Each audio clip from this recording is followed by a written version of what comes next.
Bueno, ya estamos aquí de nuevo para continuar con nuestras conferencias. La conferencia de hoy ya es la última, parte 5A, la evolución del hombre y la mujer. O sea, cuando en todo momento que yo hable de evolución del hombre, significa también de la mujer, que nadie se piense que son dos cosas distintas, ¿vale? Entonces, para entender esta última conferencia, es importante haber visto las 5 primeras, desde el principio hasta el final, y haberlas entendido un poco. Esto nos ayudará a acabar de entender esta última. Para aquellos que no hayan visto las conferencias o no hayan entendido algunos puntos importantes, vamos a resumir algunos puntos importantes que nos servirán también para esta última conferencia de la evolución del hombre. Ya vimos que la vida no puede originarse por azar, por casualidad, por accidente, por generación espontánea. Las cosas no surgen de nada, así como así, y esto ha sido demostrado científicamente. O sea que todo lo que vemos y que no hemos podido crear nosotros, ya sea, por ejemplo, el sol, la tierra, los animales, si están ahí es porque alguien ha tenido que crearlos. Y este alguien, ya dijimos que era un ser superior a nosotros, un Dios creador. Seguimos con el punto número 3. Ya vimos que los sistemas de datación absolutos y relativos, que indican que el origen del universo y la vida empezó hace millones de años, no son fiables.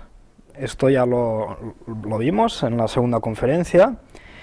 Y todos estos sistemas que nos indican, que nos dicen que todo hace millones y millones de años que empezó, la vida, el universo, la Tierra, están llenos de suposiciones creadas por nosotros mismos. O sea, hemos creado sistemas que se basan en nuestras propias suposiciones, porque no tenemos una máquina del tiempo, no podemos ir para atrás y no lo sabemos. Así que son simplemente suposiciones de la manera de pensar evolucionista, pero no es un hecho comprobado científico. También vimos que los seres o las formas que existen en este planeta nunca han sido simples. O sea, toda vida que existe en el planeta Tierra es compleja, ya sean animales o plantas. A veces nos pensamos que las cosas muy pequeñitas, por ejemplo los microbios, pueden ser algo muy simple. Pues no, incluso las formas de vida muy pequeñitas son sumamente complejas. Punto número 5, ya vimos que en la actualidad existen seres vivientes, ya sean plantas o animales, que habían vivido supuestamente hace millones de años. ¿Y qué es lo que vemos? Pues que estas formas no han cambiado, siguen siendo las mismas. Y si han pasado millones de años, ¿cómo es que no han evolucionado? Pues porque no han evolucionado, se quedaron igual. Estos son los fósiles vivientes. Ya vemos la imagen real con la imagen del fósil de supuestamente hace millones de años, y nada ha cambiado, no hay evolución. Punto número 6, si las formas simples hubieran evolucionado o se hubieran transformado a otras más complejas, tendrían que existir miles y miles de hechos que así lo demostraran, ¿no? Los fósiles de las formas intermedias. Pues ya vimos que no hay ninguna de estas formas intermedias. Incluso el mismo Darwin ya en su libro lo dice, que es un problema para su teoría de que si pensamos que una especie o un ser puede cambiar a otro, entonces tendría que haber formas intermedias. Pero no hay ninguna prueba que yo lo indique, y esto es un gran problema para los evolucionistas. Si no hay pruebas de que hay formas intermedias, lo más lógico es que la gente pensara es que no hay cambios, no se han producido transformaciones ni evolución. Pero bueno, ya vimos que algunos se empeñan en creerlo. Aquí otro señor que confirma lo que estamos diciendo. Punto número 7. En la actualidad no existen organismos en vías de evolución o transformación, que es lo que supuestamente los evolucionistas dicen que hemos estado transformándonos durante millones de años. Pues bueno, ¿y qué ha pasado ahora mismo? ¿Que ya se ha acabado todo este proceso? ¿Y por qué se ha acabado entonces? ¿Qué explicación hay a esto? ¿Cómo es que no existe ninguna forma conocida, viva, ya sea planta, animal, que no se esté transformando o evolucionando? Pues porque nunca ha ocurrido así. Lo más lógico, ¿no? Pero si usamos la imaginación, bueno, cada uno piense lo que quiera. Pero las pruebas son estas. Punto número 8. Un animal o planta no puede transformarse, evolucionar en otro tipo distinto. Esto ya lo hemos dicho. Pero sí que aceptamos que pueda diferenciarse en otras especies, razas, etc., por procesos como la mutación, selección natural, etc., y debido a condiciones como el clima, la adaptación al medio, etc. ¿Vale? Y esto es algo que es conocido más científicamente como el fijismo de las especies, que algunas personas creen que los creacionistas se basan en esto para explicar su teoría, pero no es así. Podemos estar de acuerdo que si ponemos a una serie de especie animal en una parte del mundo y la ponemos en otra parte del mundo, seguramente se va a desarrollar de una manera distinta, pero seguirá siendo el mismo animal. Simplemente habrá cambiado porque se ha adaptado de un clima a otro. Esto lo aceptamos, sí que puede ser selección natural, procesos de mutación, pero esto es diferente a la transformación o evolución que nos cuentan los evolucionistas. ¿Vale? Esto no es como una película de ciencia ficción, que la gente se cambia de una cosa a otra. O sea, un humano siempre va a ser un humano, un perro va a ser un perro no se convertirá en un gato o en un pájaro. Esto no tiene ningún sentido. Esto en películas de ciencia ficción, pues bueno, nos lo pueden meter en la cabeza, pero ya sabemos que es mentira.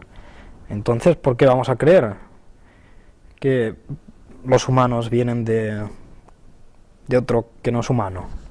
Bueno, pues aquí tenemos imágenes de estas películas de ciencia ficción en los que ocurren mutaciones, transformaciones, pero que simplemente es ciencia ficción, no es realidad. Dice entonces, una vez demostrada la validez objetiva de estos 8 hechos, ¿por qué deberíamos aceptar la teoría de la evolución del hombre? Si la evolución no tuvo lugar, los humanos tampoco evolucionaron.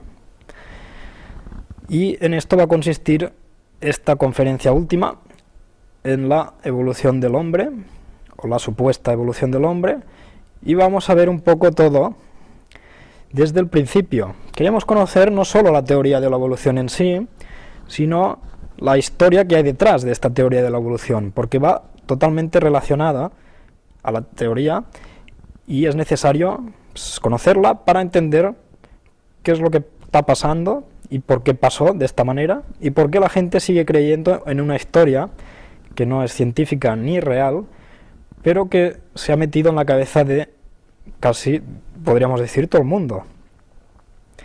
Y esto es algo bastante serio, porque ya vimos que implica una sociedad bastante desorganizada y malvada. Pero bueno, de esto ya hablaremos un poco más adelante. Lo único que pido es que la gente tenga un poco de paciencia y vaya siguiendo estas partes de la evolución del hombre, de esta conferencia, y que no se quede solo en el principio, porque es muy interesante lo que vamos a decir, y espero que después de ver estas conferencias la gente empiece ya a ver que el hombre siempre ha sido hombre y no viene de ninguna forma, de ningún ancestro común, ni nada de esto. Pero esto ya lo iremos viendo.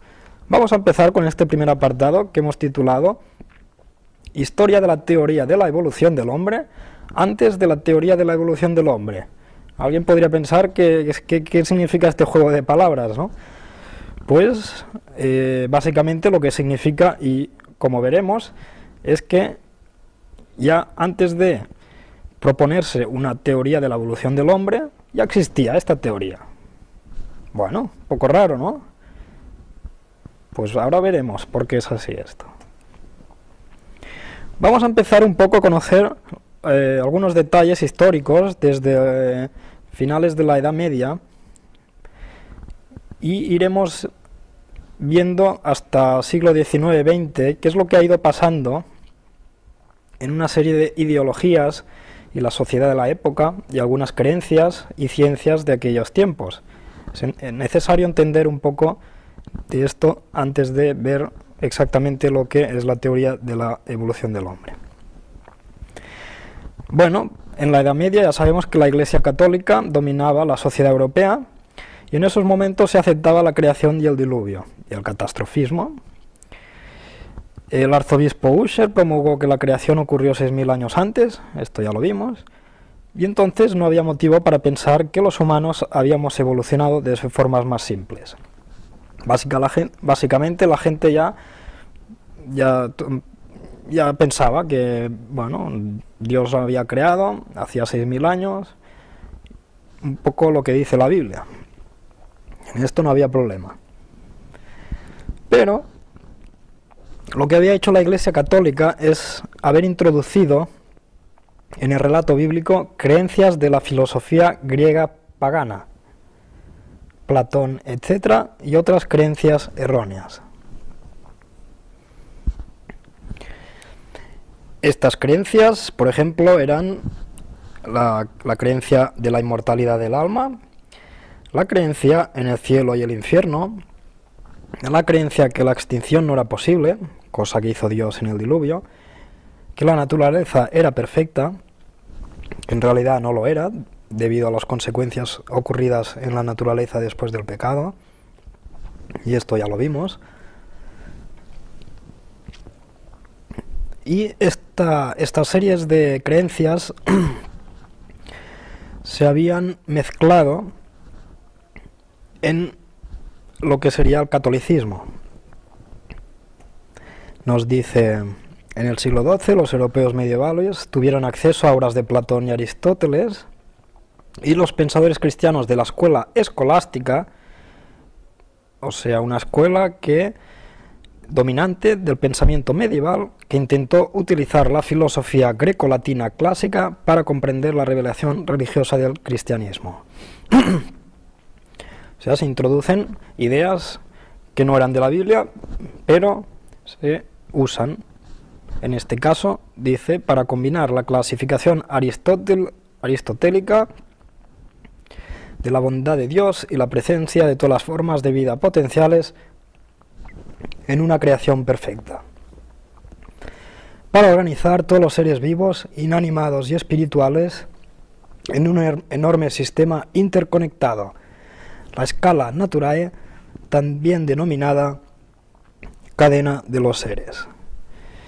Bueno, pues esta gente habían mezclado varias ideologías, o sea, lo que decía la Biblia con lo que decían los griegos y Platón y Aristóteles y toda esta gente, y habían creado una especie de cadena de los seres, ¿vale? Aquí tenemos la ilustración, y ellos creían pues que en este caso Dios estaría arriba del todo, después tendríamos los ángeles, los humanos, las bestias, las plantas, y debajo de todo estaría el diablo, Lucifer, ¿no? Entonces veríamos que esto estaría dividido como una jerarquía en el que el universo era perfecto y la cadena de los seres también lo era. No había eslabones vacíos en esta cadena y las especies no podían cambiar nunca y permanecían inmutables de acuerdo con el Génesis, ¿vale? Esto es lo que veríamos en esta cadena, cada uno ocupa su lugar, podríamos decir, del más sabio que es Dios a más tonto que es Lucifer, abajo de todo. Y entre medio estaríamos nosotros, los ángeles arriba, nosotros abajo, animalitos, plantas, etc. Pues esto es lo que crearon ellos, un poco un modelo, no exactamente bíblico, sino que mezclado con ideas que no eran de la Biblia.